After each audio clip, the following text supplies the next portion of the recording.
حضرت حاجی صاحب رحمۃ اللہ علیہ کا مقولہ خود حضرت نے نقل فرمایا کہ جب ایک عبادت کے بعد دوسری عبادت کی توفیق ہو جائے تو سمجھ لو کہ پہلی عبادت قبول ہوگی، اس واسطے کہ اگر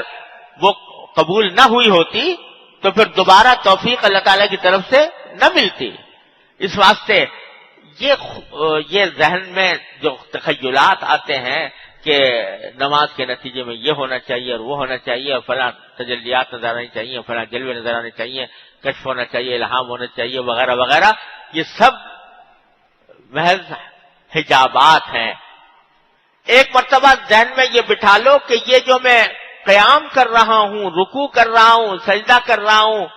اس میں جو کچھ ذکر کر رہا ہوں یہ بذات خود مقصود ہے، یہ خود دولت ہے، یہ خود دولت ہے۔ اس کے نتیجے میں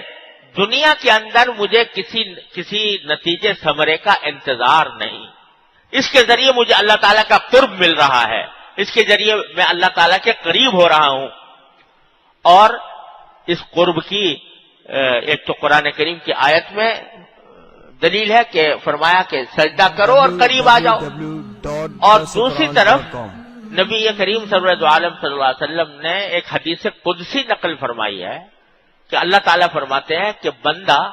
نوافل کے ذریعے مجھ سے قریب آتا جاتا ہے، قریب آتا جاتا ہے،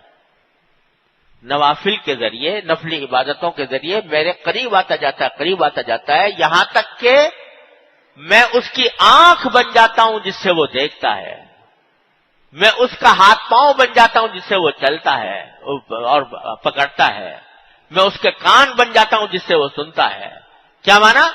کہ اتنے قرب پیدا ہو جاتا ہے اس کے نتیجے میں کہ پھر یہ سارے کے سارے اعضاء و جوارح جو انسان کے ہیں وہ اللہ تبارک و تعالیٰ کی رضا ہی کے کام میں استعمال ہوتے ہیں، جو اللہ تعالیٰ چاہتے ہیں وہی استعمال ہوتا ہے۔ تو اس لیے پہلی بات جو مقصود ہے اس سارے کلام سے وہ یہ کہ نماز کی قدر پہچانو، یہ اللہ تبارک و تعالیٰ کے قرب کا عظیم ترین ذریعہ ہے جو اللہ تبارک و تعالیٰ نے عطا فرمایا، یہ بذات خود مقصود ہے، اور اس کو ٹھیک طرح انجام دینے کی کوشش کرو۔ اس کو مرد ہیں تو جماعت کے ساتھ، عورتیں ہیں تو اپنے گھروں میں بروقت اور خشوع جو مطلوب ہے اس خشوع کے ساتھ اس کو انجام دینے کی کوشش کرو کہ جو الفاظ زبان سے نکال رہے ہو وہ الفاظ کی طرف دھیان رہے، اور اس کی طرف دھیان دے کر جتنا ہو سکے اپنے دھیان کو نماز کی طرف مرکوز کر کے اس کو صحیح طریقے سے انجام دینے کی کوشش کرو۔ یہ کر لیا تو مقصود حاصل ہو گیا، خود مطلوب حاصل ہو گیا، یہ دنیا میں حاصل ہو گیا، وہ بذات خود مقصود ہے۔ اللہ تعالیٰ اپنے فضل و کرم سے ہمیں اس کی توفیق عطا فرمائے، اور نماز کو اس کے حقوق، آداب اور اس کی شرائط کے ساتھ اور اس کی قدر پہچان کر ادا کرنے کی توفیق عطا فرمائے۔